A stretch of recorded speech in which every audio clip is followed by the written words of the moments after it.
de México nos ha enseñado que ningún pueblo conserva su libertad si permite que intereses extranjeros decidan sobre su destino. Colaboramos, nos coordinamos, pero como lo he dicho, nunca nos subordinamos ni nos subordinaremos. Bastante le costó a los padres y las madres de la patria y al pueblo la soberanía y la independencia. Esa es visión de Estado, de patria, de nación. Ahora bien, lo más lamentable es la actitud de una parte de la derecha mexicana, una derecha entreguista, dispuesta a celebrar e incluso promover las presiones de políticos extranjeros. Pero hay algo que no entienden. México ya cambió. Nada ni nadie va a detener la transformación de nuestra patria. México es un país democrático porque este movimiento nació del pueblo, camina con el pueblo y gobierna para el pueblo. Ya no son los tiempos de los privilegios y de la corrupción. Hoy el pueblo está despierto, consciente y organizado. Por eso les pregunto, ¿quién decide en México? ¿Las agencias extranjeras o el pueblo? ¿Quién decide en México? ¿Los grandes intereses económicos o el pueblo? Vamos a defender la soberanía y la independencia de México. Vamos a defender la transformación. La patria no se vende. La patria se ama y se defiende. Que quede claro, la honestidad, el amor al pueblo y a la patria siempre darán resultados para el pueblo de México y para la nación. ¡Que viva la cuarta transformación de la vida pública de México! ¡Que viva la dignidad del pueblo de México! ¡Que viva México!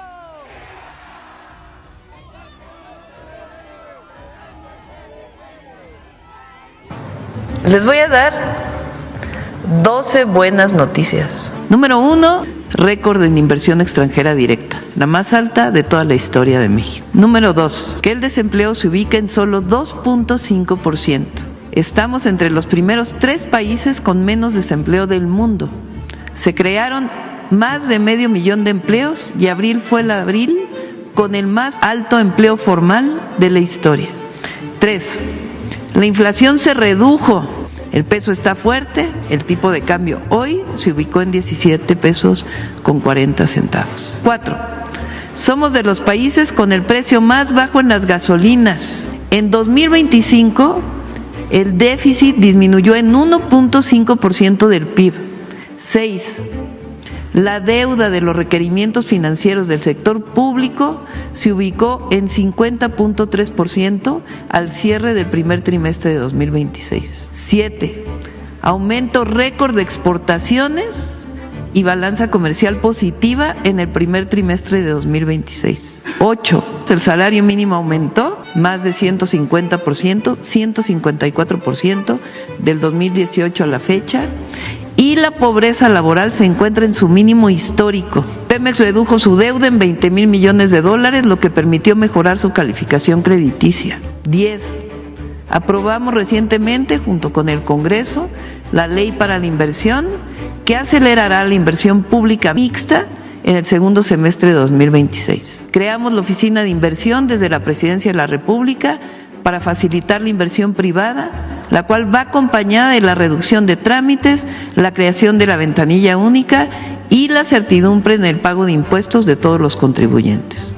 Y 12, los programas del bienestar no solo se mantienen, sino que se han implementado nuevos programas. Y este segundo semestre se va a notar la inversión pública y mixta que se está iniciando. La pobreza laboral con Calderón, 42.7%, con Peña Nieto, 40.7%, Con el presidente López Obrador, 35.1%, y en 2 años la bajamos a 30.7%. Con estos datos presentados reales y actuales, veamos la cara de la economía de los Estados Unidos, dirigidos por su presidente Donald Trump. Sigilosamente, el Departamento del Tesoro dio a conocer un informe sobre la economía nacional, que muestra un Estados Unidos devastado. Según este informe, su posición neta se ubica en menos 41.72 billones de dólares. Durante años, el gobierno estadounidense ha venido solventando sus deudas a través de la impresión de dinero sin ningún tipo de respaldo. Hola, ¿qué tal? Estados Unidos está empezando a tener un serio problema con el dinero.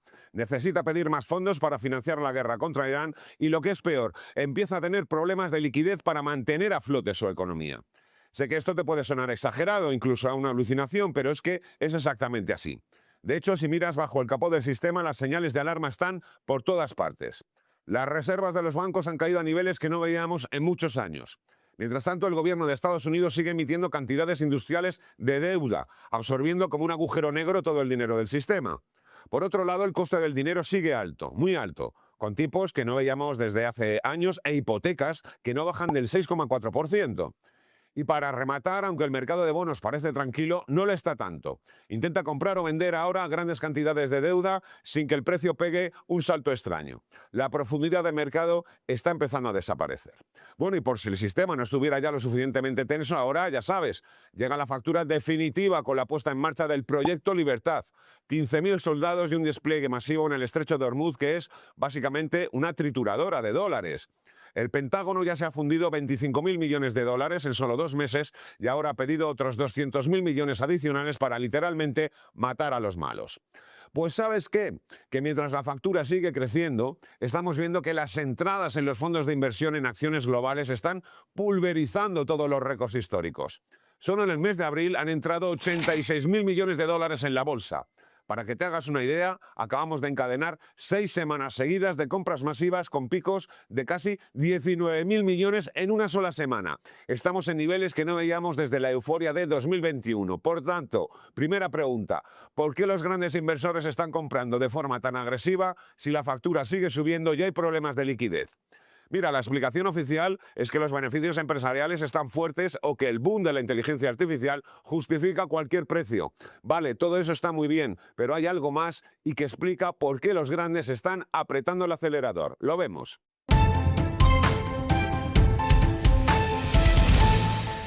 Lo primero de todo, un rápido recordatorio para entender qué es esto de la liquidez. Es muy sencillo. La liquidez es la sangre que corre por las venas del sistema. Es la facilidad con la que un banco, una empresa o incluso el propio tío Sam consiguen dinero.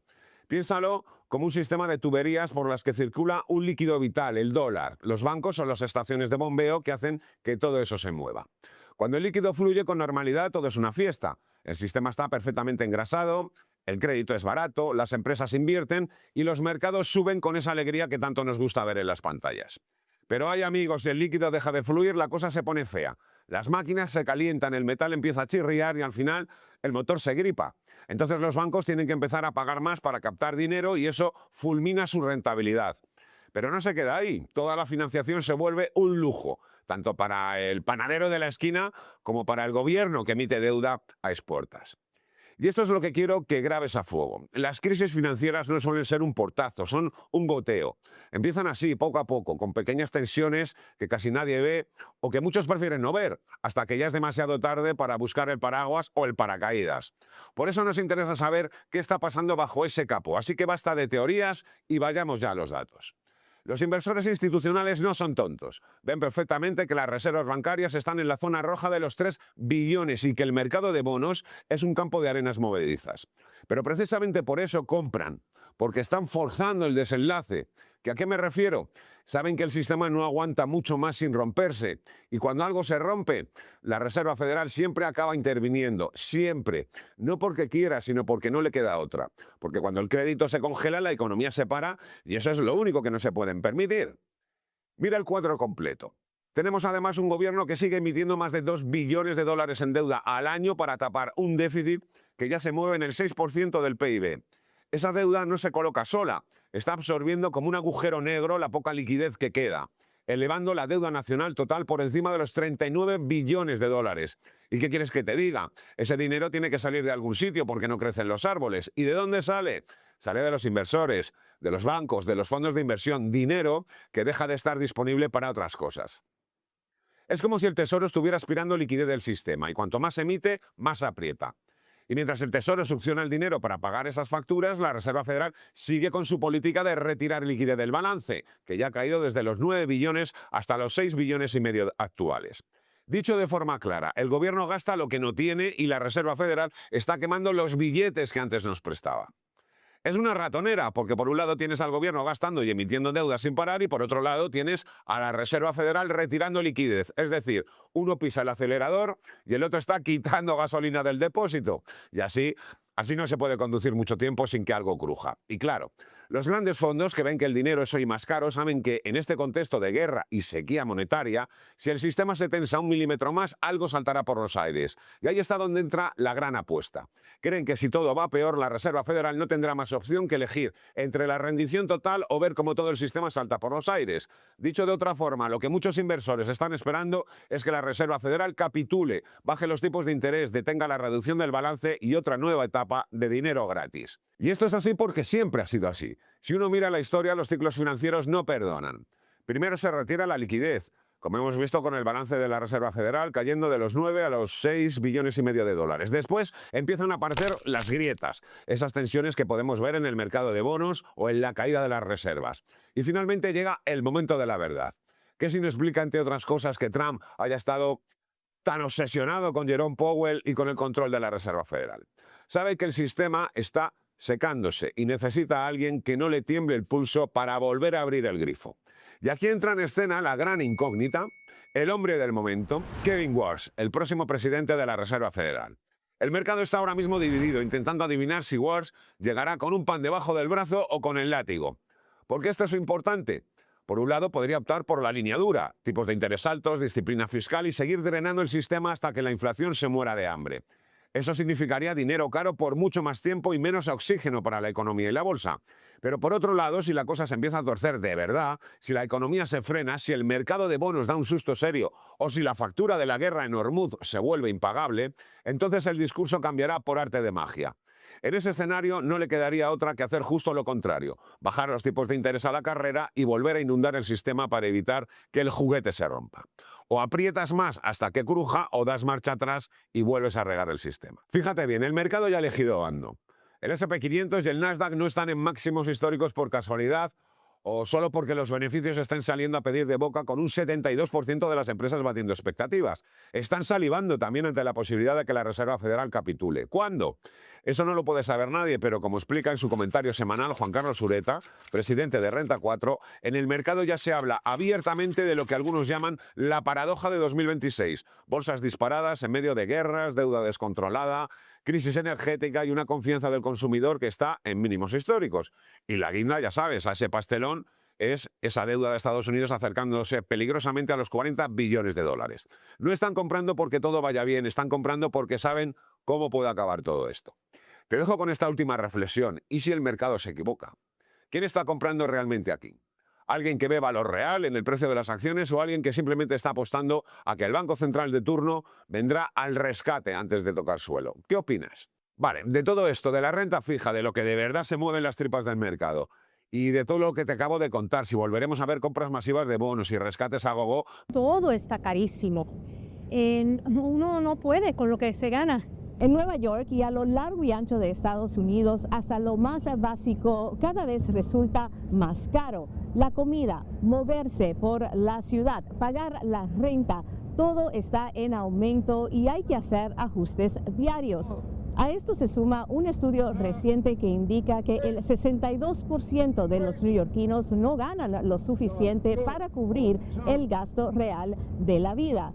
Algunas empresas tratan de ayudar. Por ejemplo, restaurantes de comida rápida como McDonald's apuestan por menús más económicos y han lanzado algunos artículos a bajo costo.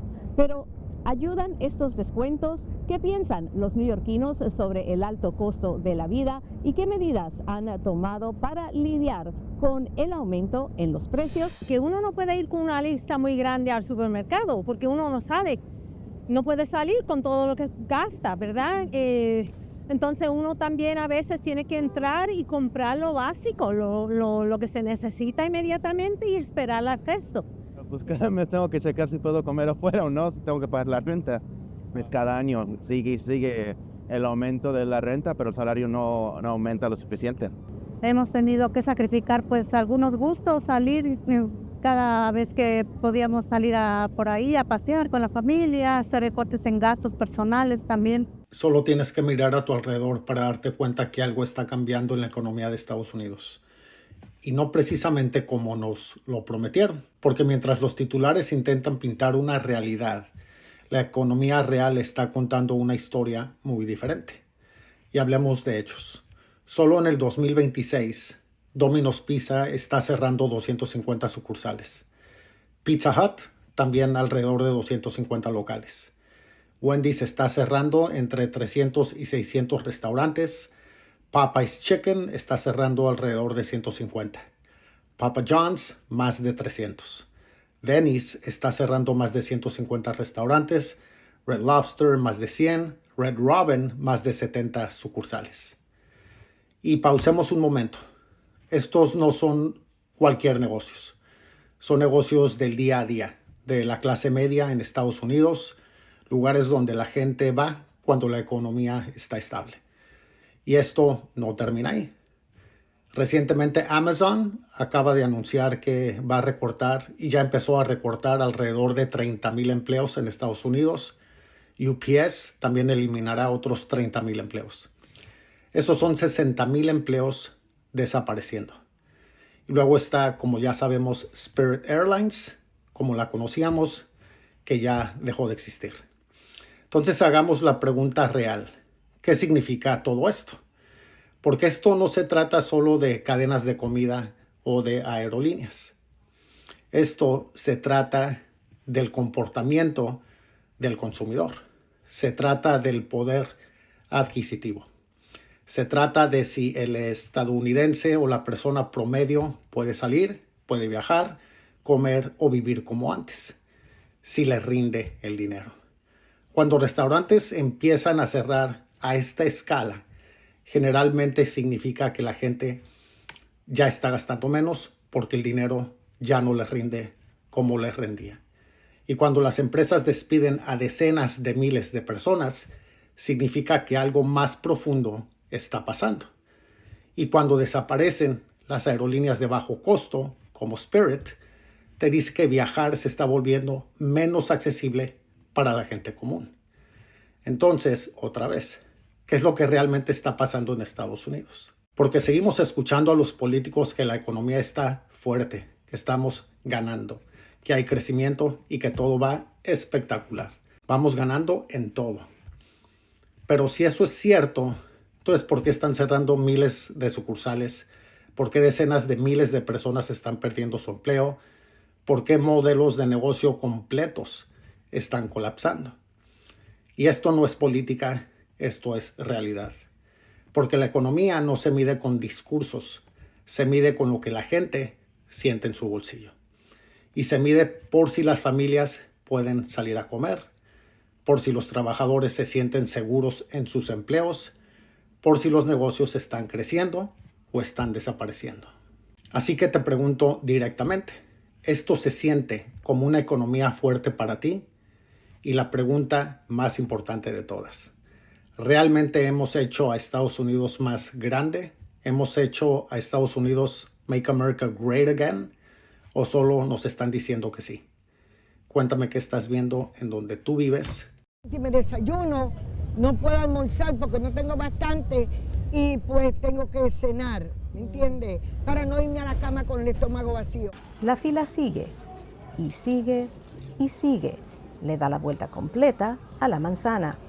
Estaba aquí desde las 9. En el Bronx, decenas de personas esperan por horas para poder llevar comida a casa. Las cosas ya subieron de precio y casi no nos alcanza lo que uno está ganando. es una escena cada vez más común en distintos puntos de la ciudad. Muchas de esas familias tienen que hacer decisiones sobre cómo pagar su renta, cómo pagar los utilities. Entonces, la comida es la última cosa que ellos gastan el dinero. Ayer que fui a la marqueta, compré como 3-4 cosas y ya fueron $90.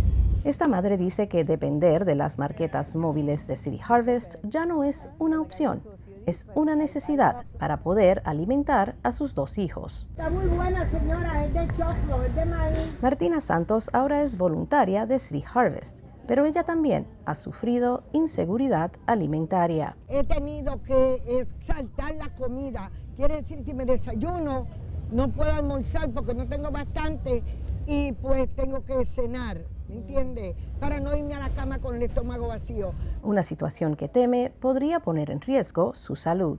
Soy diabética y tengo presión alta. Tengo que comer saludable para así poder mantener mi enfermedad en control. City Harvest estima que más de 1.300.000 neoyorquinos, incluyendo 1 de cada 4 niños, viven en hogares donde no hay suficiente comida. Y a nivel nacional, más de 48 millones de personas en Estados Unidos viven en hogares donde no alcanza la comida. 14 millones de ellas son latinas. Cada familia recibe entre 20 y 25 libras de frutas y vegetales.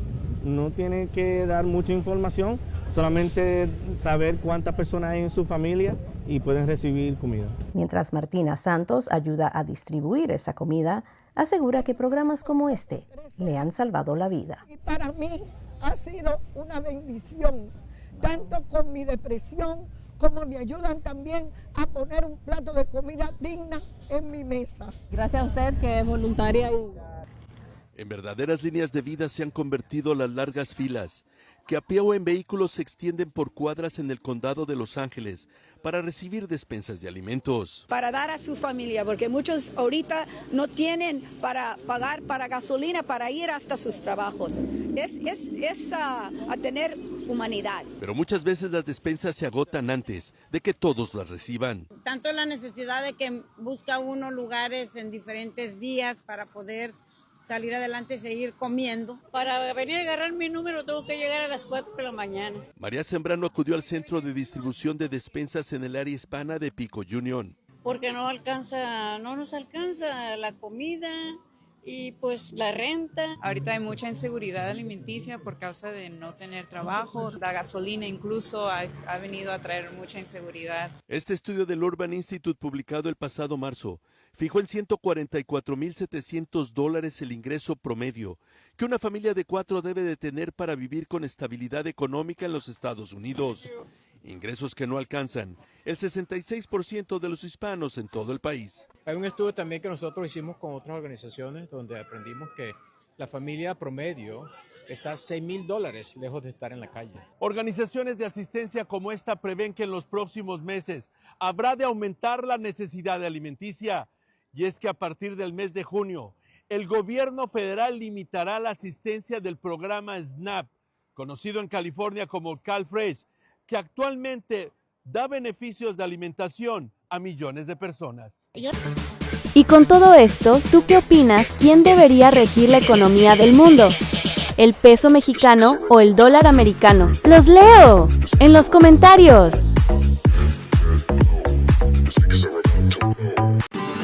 Ayuda a nuestra presidenta compartiendo esta información para que todo el pueblo de México se entere de esta realidad.